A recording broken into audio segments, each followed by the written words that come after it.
Hello, Derrick the Big Banana here with a story of how Curious George gets a medal. Listen up. This is George. He lived with his friend, the man with the yellow hat. He was a good little monkey and always very curious. George was alone this morning, looking at a picture book when the doorbell rang. It was the mailman. "Here's a letter for you," he said. "Put it on your friend's desk. He'll read it to you when he comes home." George was curious. It was not often that somebody wrote him. Too bad he could not read the letter. But maybe he could write one himself.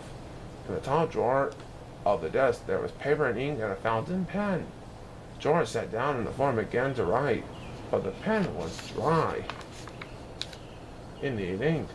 George went out to fill it. He got a fondle from the kitchen and started pouring ink. But instead of going to the pen, the ink spilled all over and made a big blue puddle on the floor. It was an awful mess. Quickly, George got the blotter from the desk, but there was no help. The puddle grew bigger all the time. George had to think of something else. Why soap and water? That's what you clean up with. From the kitchen shelf, he got a big box of soap powder and poured all the powder over the ink. Then he pulled the garden hose through the window, opened the tap, and sprayed water on the powder. Bubbles began to form, and then some laver. And more laver, and more laver, and more laver. In no time, the whole room was full of laver. So full, indeed, that George had to escape in a hurry. When he was safely out of the house, he first turned on the tap. But what next? How could he get rid of all the laver before his friend came home? George sat down in the grass and thought for a long time.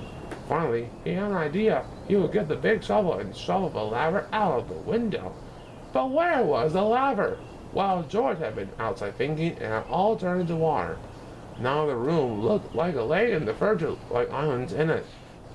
A shovel was no use. A pump was George needed to get the water out, and he knew just where to find one. He had seen a portable pump at the farm down the road. The farmer was all away, working in the fields, and nobody noticed George when he got the pump out of the shed. It was heavy. He would need help to pull it all the way back to the house. Maybe he could tie the goat to the pump and make her pull it. But just as George was about to slip the loop over the goat's head, he was hurled through the air and landed near a pen full of pigs. The biggest pig was standing near the gate. What if George opened the gate just enough to let him out?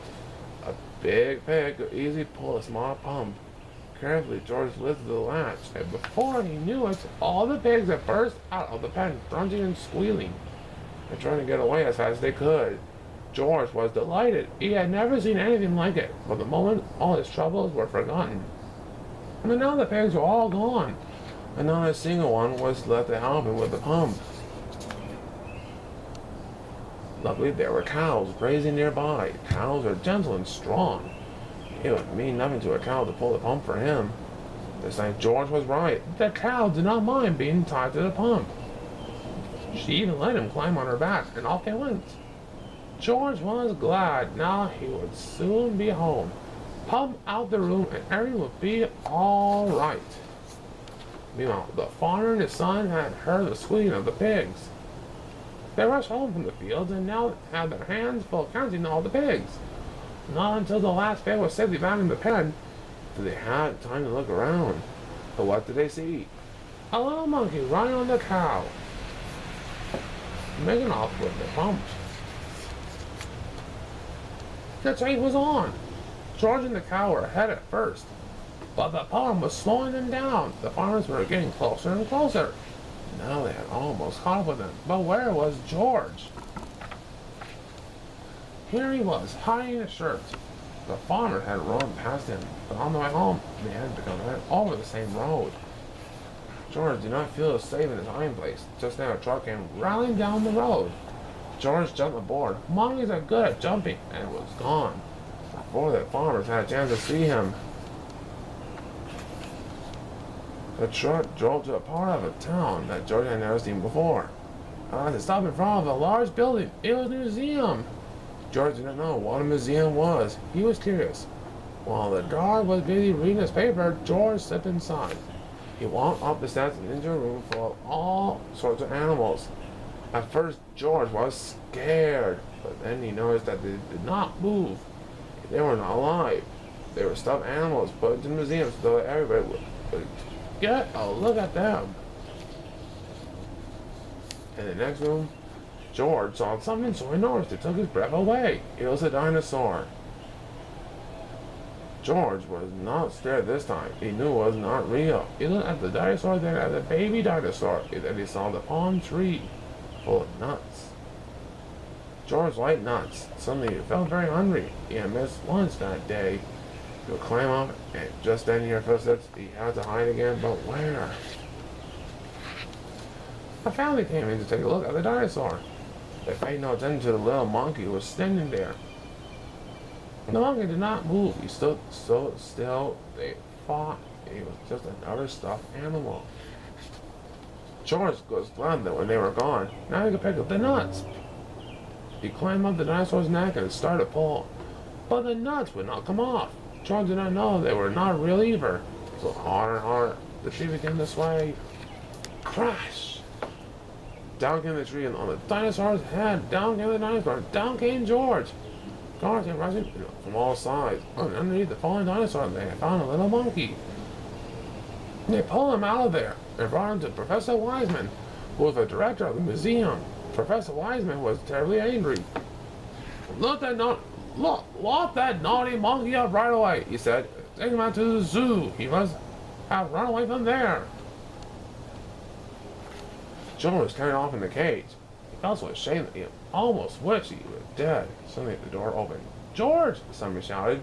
It was his friend, the man in the yellow hat. He seemed you got yourself into a lot of trouble today, he said. The man in this letter here will get you out of it. It's a Professor Wiseman. He needs your help for an experiment. I found it on my desk at home. But I couldn't find you anywhere, so I came over here to talk to the professor. And this is what the letter said. Dear George, a small spaceship has been built by our experimental station. It is too small for a man, but could carry a little monkey. Would you be willing to go up in it? I never met you, but I hear that you are a bright little monkey who can do all sorts of things. That is just what you need. Alright? You to do something nobody has ever done before. Bail out of a spaceship in flight. When we flash you a signal, you will have to open the door and bail out with help of emergency rockets. We hope that you are willing and that your friend will permit you to go. Bravely yours, Professor Wiseman, Director of the Science Museum. So you are, George, Professor Wiseman said. If I only know, of course, everything will be forgiven and you are willing to go. They got a small-sized spacesuit for George and all the other things he needed for the flight. Then they helped him put them on and showed him how to use them. When everything was ready, a truck drove up with a special television screen mounted on it to watch the flight. They all were off to the launching site. They checked all the controls of the spaceship, especially the lever that opened the door. George tried it too. The great moment had come. George waved goodbye and went aboard. The door was closed. The Professor Wiseman began to count. 5, 4, 3, 2, 1, go! He pressed the button and the ship rose into the air, slowly first, and then faster and faster and higher, until they could no longer see in the sky, but on the screen. They saw George clearly all the time. Now the moment had come for George to bail out. Professor Wiseman flashed the signal. They watched the screen. George did not move. Why did he pull the lever? In a few seconds it would be too late. The ship would be lost in outer space with George in it. He waited anxiously. At last, George began to move, slowly, as if in a daze. He was groping for the lever. Will he reach it in time? There. He had grabbed it. The door opened. Hurrah! George was on his way. Out of the blue, an open parachute came flying down to Earth. The truck raced over to the spot where George would land. What a welcome for George! Professor Wiseman hung a big golden medal around his neck. Because, he said, you are the first living being to come back to Earth from a space flight. And on the medal said, to George, the first space monkey. But a newspaper man took his picture. Everybody shouted and cheered, even the father and his son, and the kind woman from next door, who had worked for hours to get the water out of the room. I'm proud of you, George, said the man in the yellow hat. Because the whole world is proud of you today. It was the happiest day in George's life. The end. Well, I hope like this, but if you subscribe to this babe by now, I hope I get a medal like George. And you will too, for subscribing me.